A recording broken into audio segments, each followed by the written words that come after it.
Welcome to this Authors in Conversation panel featuring the 2023 Minnesota Book Awards finalists in the competitive middle grade literature category. The Minnesota Book Awards is a program of the Friends of the St. Paul Public Library in the organization's capacity as the Minnesota Center for the Book. This year's book awards are sponsored by Education Minnesota. The middle grade literature category is also specially sponsored through the generosity of Education Minnesota.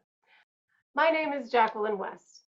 I write middle grade and YA novels, among other things, and my most recent novel, Long Lost, won the award for middle grade literature last year, which is why I get to moderate today. As we begin, we would like to take a moment to acknowledge the Dakota people, Indigenous keepers of the land on which most of us on this panel are participating from today. This land was reserved for the Dakota in the Treaty of Traverse des Sioux, signed with the United States in 1851, and it remains sacred to them today. We also acknowledge the Ojibwe people, fellow Indigenous inhabitants of this land. The Dakota and Ojibwe people are the original stewards of story in this place now called Minnesota. The Friends of the St. Paul Public Library, organizers of the Minnesota Book Awards, honor this tradition and the knowledge and values embedded in it as we all work together to lift up storytellers in our state. For this latest installment of the Minnesota Book Awards popular Meet the Finalists series, I am pleased to be joined by Brian Ferry, author of The Counterclockwise Heart, published by Algonquin Young Readers, part of Workman Publishing. Anika Fajardo, author of Meet Me Halfway, published by Simon & Schuster Books for Young Readers. Juliana Brandt, author of Monsters in the Mist, published by Source Books for Young Readers. And Margi Preus, author of Windswept, published by Amulet Books, part of Abrams Books. Congratulations to each of you on the MNBA finalist nod. I loved each of your books, and I am absolutely thrilled for all of you. In the interest of making the most of our time together, I'm going to begin with a round-robin question that I'd like each of you to respond to in turn, and I'll then have a question specific to each of you and your wonderful finalist book. So I'm going to start with something fairly broad, forgive me, everybody, but I would like to know first, what made you write this particular book at this particular time? Let's please begin with Anika. Thank you, Jacqueline. Thanks for hosting us and giving us these really hard questions. I am so honored to be here with all of these finalists. I'm just very humbled to be in all of your presence online here. Why Meet Me Halfway now? Meet Me Halfway is a story of two girls who meet and discover that they are half-sisters and head off on an adventure to go find their Colombian dad, who just happens to be a visiting professor nearby where they live in California. And I started this book because when I was 25, I found out that I had a half brother who was the same age as me, and we lived really close to each other. And I started thinking, what if we had been young when we met? What if we had met in the street? What if, there was just a lot of what ifs. My first book is What If a Fish? So what if is a big part of what compels me to write. And so that's kind of where the book came from. So it kind of had been sitting, these ideas had been sitting with me for a long time. But I also really wanted to write a book that was representative of kids who looked like me when I was a kid. I didn't have any media that looked like me. I wanted to show what it was like to have, for kids who have blended families, confusing families, non-traditional families. And I think it's never the wrong time for books about family. And so that's why I started writing this book. All right, wonderful. And Juliana, what about you? Why this particular book at this particular time? Yeah, I love this question. And Anika, that was like the most beautiful answer. So now I have to follow that up. But so my story is about a young boy who moves onto a lighthouse it's set on Lake Superior on a mysterious island that doesn't actually exist on Lake Superior. And he has all these spooky, scary things happen. And he has to figure out why all of these scary, weird things are going on. And he starts learning about a curse that's happened. And he has to figure out how to get off the island before his family falls victim to the curse too. So it is a spooky story, like on the surface of it. And I was really excited to write a scary story. I'd never written anything that was spooky or scary. I hate scary stories. They terrify me. And so I was really excited to write something that would push, what I'd written before. So I was excited to write something like that, but I am a very thematic writer. I like writing themes in. So of course I couldn't just write a scary story just about ghosts or monsters. I ended up incorporating all of these very serious themes that I was kind of discovering and asking myself too, of those big questions of what are we really most scared of in our lives and how do we face those things? So in my story, Glennon, the main character, is he's facing these monsters, these very real monsters, but at the same time, he's also asking himself, what am I really afraid of in my life? And he comes up with some pretty big, serious answers. So I was excited to write a spooky story that would be very adventurous and exciting and thrilling, but I was also excited to discuss some of those bigger themes of what are we scared of with middle graders in mind. And Margi, what about you? I just have to say, Juliana, your story is very scary.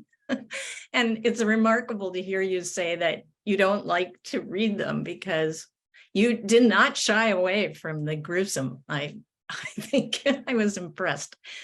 Yeah, I started thinking about, my story is Windswept, and it's about a time, another place, in another kingdom, in another time, as the fairy tales say, where children under the age of 15 are not allowed to go outdoors lest they be swept away by the wind. I started thinking about this story, though not that specifically, in spring of 2020, when the world was shutting down, or actually by that time was really shut down and everyone was shut into their houses. And I found, like a lot of other writers, I couldn't write. I didn't know, what do you write about? Everything just seems so up in the air, and no one knew at that time how this was all going to turn out. So I read fairy tales, which I find comforting, because fairy tales tell us over and over again that yes, it is a dark and scary world out there where weird and frightening things happen. But if we pluck up our courage and act with compassion toward others and accept the advice and gifts given, like from Dr. Fauci, a supernatural helper, if we ever had one, we can conquer all obstacles, maybe even impossible ones. And I gravitate especially towards Norwegian fairy tales. That's what I grew up hearing, listening to my dad read them in Norwegian and then translate them as he went along. One of them is The Three Princesses in the Mountain Blue, which is about three girls who are not allowed outside until their 15th birthday, lest they be swept away in a snow squall. And that story stuck with me, obviously, for the reasons of thinking about children being stuck in their homes and not able to go to school or really anywhere. And so that resonated. But then also, I have been thinking about how children are being swept away. I think I have been thinking a lot, and how can you not think about gun violence every single day, and climate change, and all the ways that we don't consider children and future generations in the way we live and the decisions we make. And so that's how I got started with the story, was that fairy tale, got me in. Well, beautifully put. And I love Dr. Fauci as a fairy tale figure. And all right, Brian, what about you? I guess my immediate answer is, why this book, why now? It almost didn't happen because my last book, The Secret of Dreadful Oak Hearse, I got to really talk about a lot of themes that meant a lot to me. And I realized as I was writing this one, that I was kind of echoing themes that had occurred in that previous book. So there was a moment I sat down and I reread it, and I was like, am I just covering the same ground as I was in the previous book? And then I realized that I wasn't, because I had more to say. I wanted to talk more about confronting fear. I wanted to talk more about confronting the unknown and just generally questioning what you think is true. I think that was probably the biggest thing that I wanted to keep exploring. If you want to read into that there was a recent administration that kind of liked to twist the truth, and people didn't question a lot of it. That's probably what inspired me more than anything, was just to say, let's ask a few questions and not just take things for given. All right, and now on to the individual questions. So Margi, Windswept is made up of stories within stories within stories. There's the central story of Tag, which is interspersed with fairy tales and fairy tale references, and then we learn that that story is being told by someone to this mysterious audience, and of course the whole thing is, it's all bound up into a novel. So what was your goal in constructing the book this way? Well, it's very funny that you should say goal, because goal was not really part of it. Surprise was really how it happened. And I don't usually have a lot of trouble deciding on point of view and what person, what tense to use. Usually I settle into that really quickly. But in this story, it would come out in all sorts of ways. Third person, present tense, first person, past tense, first person, present tense, and I just wrote what came out. So I had all of these pieces that were all these different tenses and points of view, and not different points of view. It was one person's point of view, but using third or first person as a narrator. And eventually I don't think it took real long before my editor was like, no, that's not going to work out. So he said, okay, these parts are going to be first person present. These parts are going to be third person past. And I, like an obedient person, I begrudgingly did what he said. And it was like the heavens parted, the angels sung. It was a revelation to me what happened. And suddenly, the story, it was like, oh, that's what's happening. So that overarching story that's happening was a surprise to even me. And I hope it's a surprise to readers too when they get there and figure it out. Well, it totally worked on me. I mean, sample size of one, but yes, absolutely. All right, and the ways that adults lie to and manipulate children, supposedly for the children's own good, is this major thread in both your book and Brian's. And I think it's also interesting both of you are thinking very much about current politics, current social issues, and of course the adults telling these lies are often the parents. So Brian, in the Counterclockwise Heart, it's the stories full of mothers and mother figures. I mean, there's absent mothers, present mothers, adoptive mothers, maybe bad mothers. So where did this thread of the story come from, and what are you hoping readers will take from it? Again, one of the reasons I wasn't sure I should continue with this book was because I'd done a lot of mother work in my previous book. What inspired me to keep going on is I had a friend who got very sick a few years ago during the writing of this book and passed away.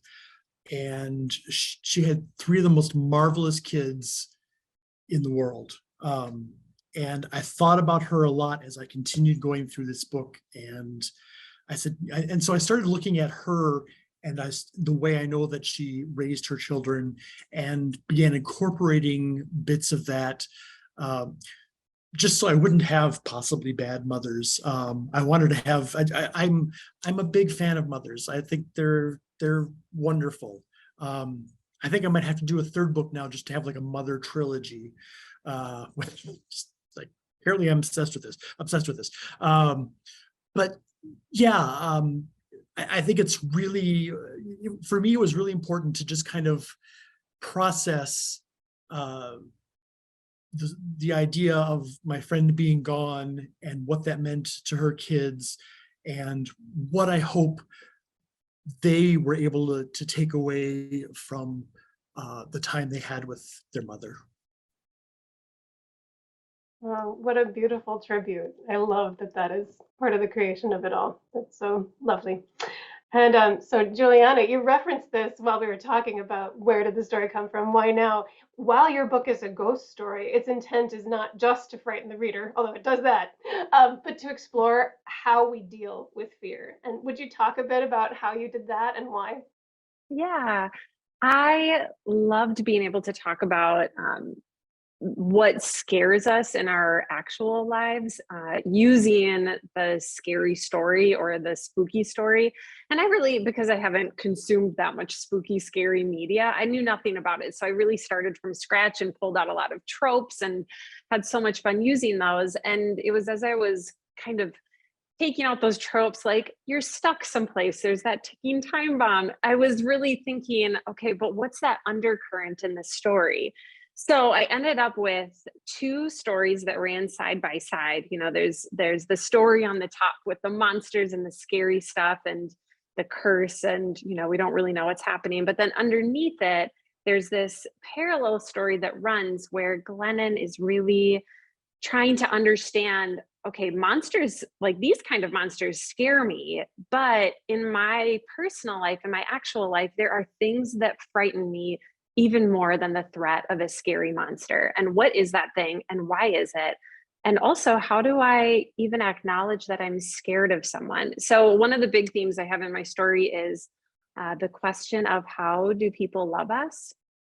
And that's something I was asking myself a lot at the time when I was writing it, and how some people can love us so beautifully and so kindly and compassionately, and other people say they love us, but they love us really cruelly. And when you're a kid, even when you're an adult, like that is such a completely confusing thing to experience. So I wanted to have that discussion with my main character of, as he's going through the story and confronting all of these real scary things, he's thinking like, oh, these scary monsters are making me feel in a similar way that these other people in my life who say they love me, but they make me feel scared too. And why is that? And what do I do with it? How do I confront that? So, you know, it's just, I wanted to talk about fear, like the nightmare fear, but I wanted to talk about the fear that's really hard to acknowledge and to be brave enough to look at and say, I don't deserve to be scared. I deserve to be treated kindly and with compassion and with love that is built on a foundation of kindness. So I really wanted to do fear in two different ways. And it was a very enjoyable thing to discover and explore in the writing of it.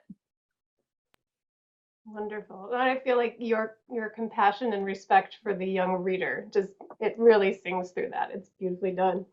And speaking of different ways of dealing with emotions, Anika, Meet Me Halfway is written in alternating first person, with sisters Maddie and Mercedes taking turns telling their halves of the story. Did you have any particular techniques for establishing and differentiating these two quite different voices and characters?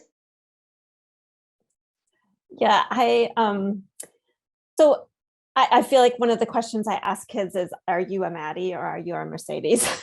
And people will be very quick to say which one they are. And I started out with Maddie she's the girl who's from Minnesota, and she's its only child. Her mom is a single mom, and then she gets remarried and she ends up moving across the country and getting these new stepbrothers and a stepfather, which is what happened to me. So I didn't move to California, but that's kind of the basic. And so I felt really attached to Maddie in terms of how she saw the world. And so as I was developing Mercedes, I took parts of myself. I also, Mercedes struggles with anger issues, which I did as a kid. And so I wanted to definitely make her like as different as possible. And so a lot of it is just, you know, that they're opposites. And so that sort of kind of found its way. But I also found a lot to kind of see in myself in Mercedes too. And so it was really fun to be able to look at the same story in different, from their each perspectives. Some of the scenes actually overlap, so you see the same scene happen from each perspective, and just kind of how we all see the world in different ways, but that we can, you know, eventually, even though we're seeing it differently, that we can eventually get to the same place. Just as a practical sense, I'm in a group called Las Musas, which is a collective of Latina children's book writers across the country. And I was actually on a retreat with them when I was first starting this book. And so I had a bunch of really wonderful writers who I was able to tap that had already written books in multiple perspectives. And so we kind of talked a little bit about some of the techniques that you use for writing in multiple perspectives. One being like, you better be able to tell whose voice it is, no matter whatever the chapter heading is, you should be able to tell. And so, you know, they each kind of have their idiosyncrasies, and that was fun to kind of work out. You know, Maddie's this girl from Minnesota, Mercedes is very wealthy, popular California girl. So there was this kind of back and forth between the two of them, and it was very fun to work on. And that absolutely comes through too.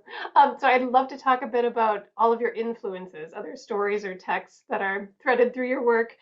So for Juliana, did you draw on local history, any specific Great Lakes ghost stories or history when creating Monsters in the Mist? Yeah, so not specific ghost stories, although Lake Superior does have a ton of ghost stories because there are so many, just hundreds of shipwrecks, which was very interesting to learn about, and so interesting to learn about all the horrible storms. And so that was fascinating. But the one story that I did pick out, back in the late 1700s, a map maker for, you know, there was a treaty that had to be made. And so a map maker went out and had to, you know, draw Lake Superior. And on Lake Superior, there's Isle Royale, and he drew Isle Royale. And then he also drew another isle, and he named it Isle Filippo.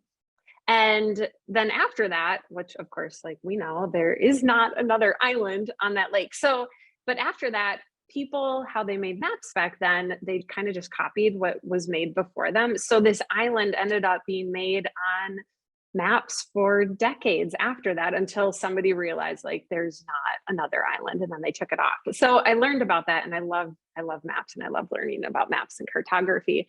So I thought that was so fascinating. And if anybody knows the musical Brigadoon, I had, you know, this town that appears once every 100 years. And I thought, aha, what if back then that island did actually exist, but it disappeared, and someday it might come back?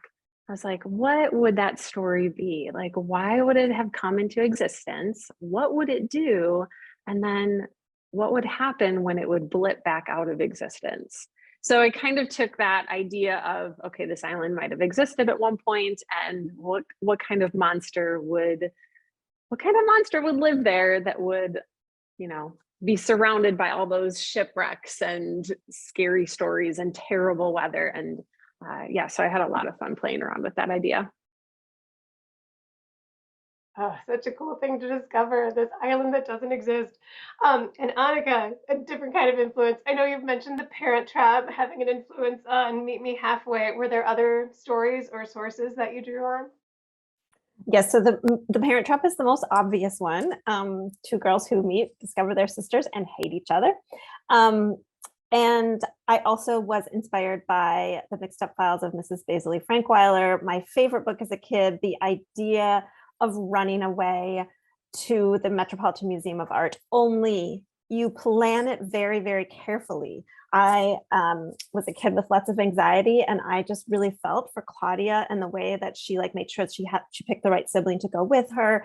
She planned out every little thing, including like where they could wash their underwear, you know, like it was like running away, but like responsibly. And so I just love that idea. And so I definitely riffed off of that book And the idea of running away and actually being somewhere else overnight, they end up staying overnight at this campus and had so much fun developing this campus. I also drew on the father in the book is a Colombian anthropologist. And my stepmother actually is a Colombian anthropologist, although she's not a professor or anything. But she helped me do some research on sky mythology in South America and in Colombia in particular. And so I was leaning on kind of searching for the right stories that would fit in with the story of these two sisters. And I found a myth from the Arawakan people who live on the Caribbean coast about two twins, and it explains the origin of the moon and the sun. And really fun is that last summer I got to actually go to Colombia and meet with the Arawakan people and actually see the way that they live. They live the same way they've lived for hundreds of years. And so I was also inspired to kind of to share these stories that you wouldn't hear these stories otherwise, and use them as kind of a jumping off point for the sisters to have a way to see themselves in the story. Yeah, the mythology thread is woven in so beautifully throughout. And as someone else who dreamt of running away responsibly as a kid, I also loved the college campus setting, this enclosed world where there's so much to explore. And Margi, the author's note in Windswept describes the Norwegian fairy tales that were a big part of your childhood. Could you tell us about one or two favorites that you think readers will see reinterpreted in the book? Yeah, I kind of crammed in a lot of Norwegian tales into the story. So if you read Scandinavian fairy tales, you'll probably recognize some of the stuff that people might be familiar with. The ash lad who had an eating match with the troll. And there are East of the Sun, West of the Moon, White Bear, King Valiman, which are two stories that are very similar. There are many Norwegian stories where princesses end up kidnapped by trolls for the purpose, I think, of scratching their many heads. That's their job when they get, taken away to this cave. And they languish there for quite a long time until some young guy comes and wants to rescue them, but really has no plan. Speaking of plans, and the thing that I know like about Scandinavian fairy tales is a lot of times girls are the heroes of the stories, but even when they need to be rescued, they completely run the show. So they say, okay, you have to drink out of that drinking horn, and then you'll be strong enough to lift that sword. And then when the troll comes through the door, and you have to duck in those low doorways that they have in old Norwegian houses, and then you can chop off as many heads with the swords. This is a motif that you see over and over again in Norwegian fairy tales. And, as soon as he does that, she says, okay, now the next thing we do. So she's like always in charge. So there are a number of stories that had that motif in them that I used. And of course, the Three Princesses and the Mountain Blue, which is the story that got me started about the three princesses who are not allowed out until their 15th birthday. And of course they do get out. And then there's a very long, complicated tale that I didn't follow because I could barely follow it reading. But I credit it for getting me into the story that I wanted to tell.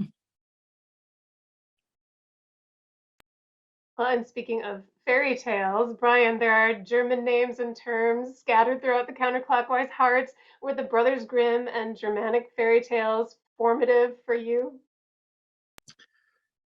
In a way, I just want to say in listening to everyone else talking, I'm starting to feel like a big phony because I can't say, oh yes, it was inspired by this fairy tale or this fairy tale. I think a lot of the Germanic elements were intended for flavor because thinking of the Grimm fairy tales, which I mean, yes, I was one of those kids who grew up with a very sanitized version of Grimm. And then as I got older, I found out, wow, that's not what those stories are about at all. So I guess I was kind of shooting for that in terms of flavor and mood, but not necessarily picking from any specific stories.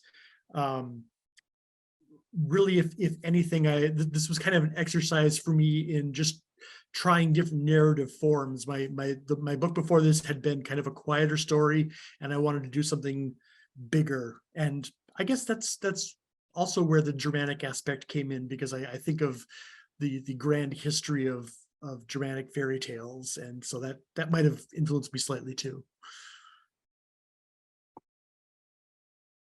I love it. All right. And so another question for all of you. I want to know, why do you write for middle grade readers? Like, why do you think you gravitate toward this specific readership or this kind of voice? In other words, what hurt you when you were a kid? Let's start this one with, let's see, Juliana. How about you? Yeah, so I was having a conversation with a young adult author the other day, and she referenced, I'm sure you guys have heard that authors write for the age that they got stuck as. And she was like, I'm stuck as a 17-year-old. And I'm like, I'm 12. There's a 12-year-old stuck in me. You know, I think so often, like, those memories are just so clear to us.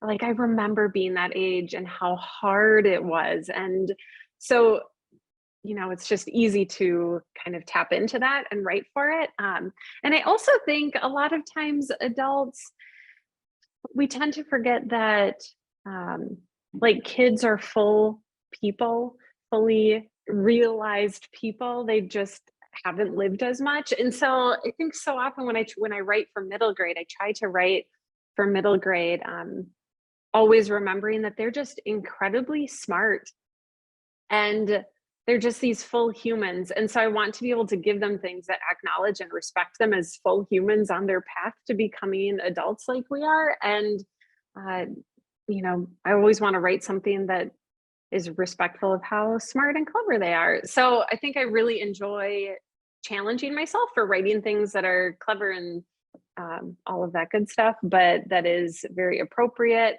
for middle graders and something that they would really enjoy. Brian, how about you? I think this is going to piggyback off of Juliana a little bit, but middle grade age readers, they just get it.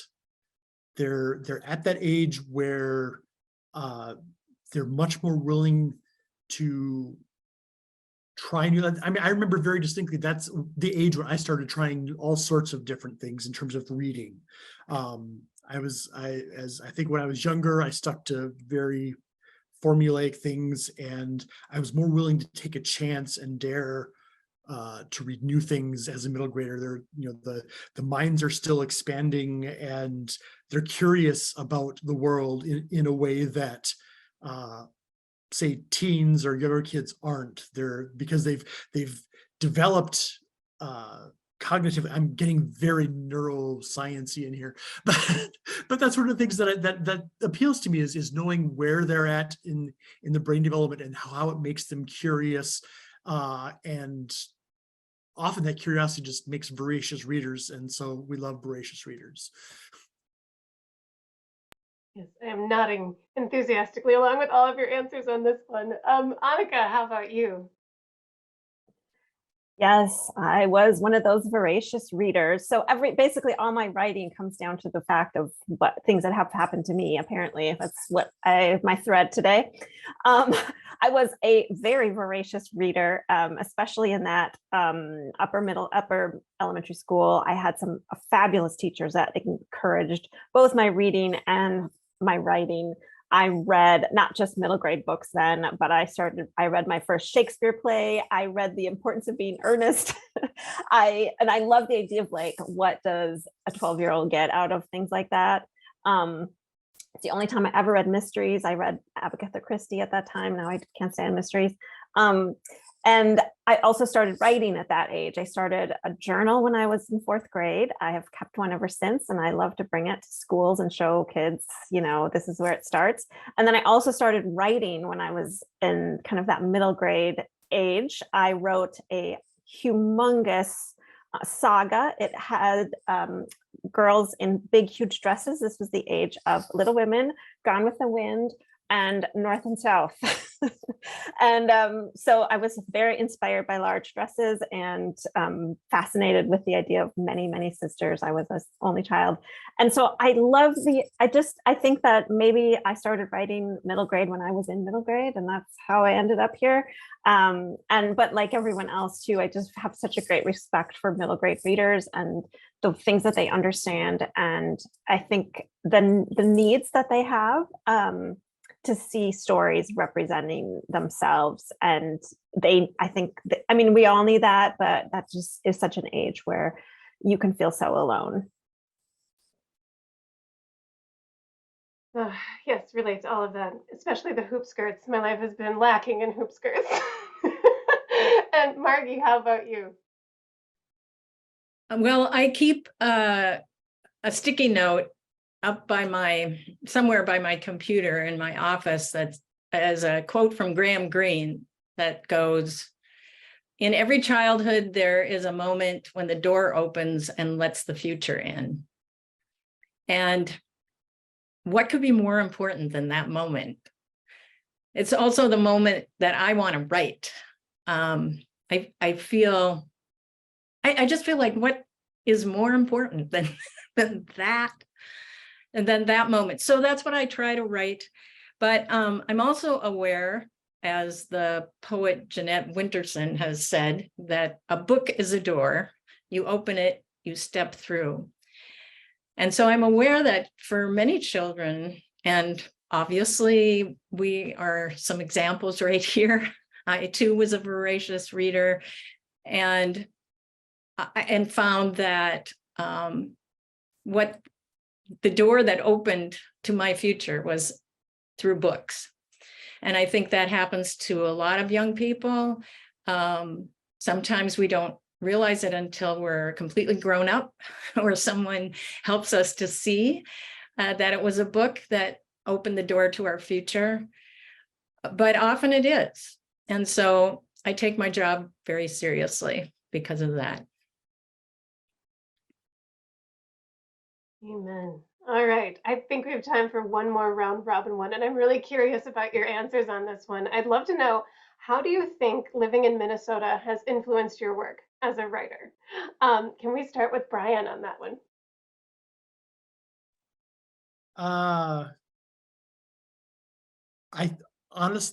I keep coming back to that we have such a strong community of writers here. I mean, just listening to everyone speak today, I'm popping with ideas and getting inspired all over again. And I was like, oh, that's how you write a book. Okay, I'm going to give that a try. But yeah, we've got such a great community of writers for all ages. And I think it's a very supportive community. And I think without that, I might not have found the oomph I need to say, okay, I'm going to give this a serious go. Absolutely. Next up, let's see, Margi, what about you? Yes, I second that. The community here is really wonderful. I think I've compared it before to, Paris in the when was it, 20s, 30s? No, 20s, I think. And with the writers that we have here, really powerhouses, and the supportiveness of that community is really, it can't be underestimated, really, and how much that can help. And also Minnesota's a reading state. I think there's more bookstores in the airport than there are in some states. People read, people are supportive. The libraries are so dynamic, and the schools, the public or the school libraries and librarians are, on top of it. And all that contributes to this culture of reading and appreciating writers and listening and reading our books, which is key. Thank you, Minnesota, for reading. Oh, and I love that comparison to Paris in the 20s. I think we all need to hang out together at artsy cafes a lot more. How about you, Anika? Yeah, I agree with both Brian and Margie. I was after, I wanted to be a writer from the time I was 12 and I didn't do it. I was a teacher. I became a librarian. I was sort of like circling around it. And I've been living in California. And when I was moving back here, I said, the first thing I'm going to do is take a writing class once I get back to Minneapolis. And I think without this supportive place, with all the support for writers, both, of course, the Minnesota Legacy Amendment, huge, and then the community of all these writers here that all support each other. I don't think I would have been a writer without that kind of support. And so I'm really grateful. And yeah, and definitely let's find the artsy cafes and hang out and bring our berets. I think, is that right? Berets. I'm sure I have a beret or two somewhere. And a cigarette holder, I think. Yes. I know I have one of those. And last but not least, Juliana, how about you living in Minnesota? Yeah, I for sure have to echo the culture of living here and especially growing up here. Like, if you can't go hardly anywhere, you just run into a bookstore after bookstore. And that was really special to experience growing up because it just seems so natural to me that like everybody read. Everybody read. I didn't know anybody who just didn't read a ton of books, which is such a cool thing about growing up. And books were so important in school growing up, and to grow up then and have that same exact culture and community supporting you as an adult is exceptionally special. And I also want to give a nod to our nice Minnesota winters that are finally going away, because like, what else are you going to do in the winter time when you're stuck at home except for like read a book or write a book? So there we go. I'm only saying that because now it's like gone and we have sunshine. I wouldn't have said that a week ago. So. Thanks to our tremendous middle grade literature category finalists and to all of you watching for taking part in this Meet the Finalists panel. If you enjoyed this talk, you can find a treasure trove of past events archived on the YouTube channel of the Minnesota Book Awards steward organization, the Friends of the St. Paul Public Library. You can find out more about future programs on their website, thefriends.org. In particular, mark your calendars for Tuesday, May 2nd. That's the evening that the winner in this category and 8 others are finally revealed. Join us in St. Paul at the Ordway Center for the Performing Arts. Tickets are just $22. Visit thefriends.org/MNBA for details. Thank you, Minnesota readers, writers, and storytellers.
My name is Jacqueline West.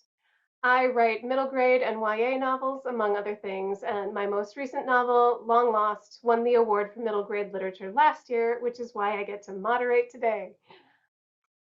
As we begin, we would like to take a moment to acknowledge the Dakota people, Indigenous keepers of the land on which most of us on this panel are participating from today. This land was reserved for the Dakota in the Treaty of Traverse des Sioux, signed with the United States in 1851, and it remains sacred to them today. We also acknowledge the Ojibwe people, fellow Indigenous inhabitants of this land. The Dakota and Ojibwe people are the original stewards of story in this place now called Minnesota.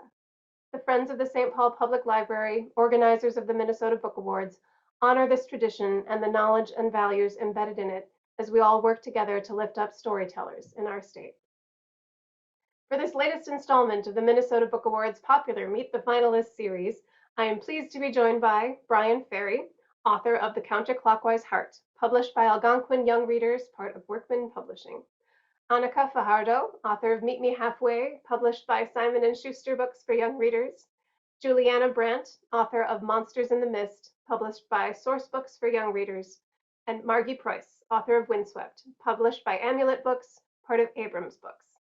Congratulations to each of you on the MNBA finalist nod. I loved each of your books, and I am absolutely thrilled for all of you.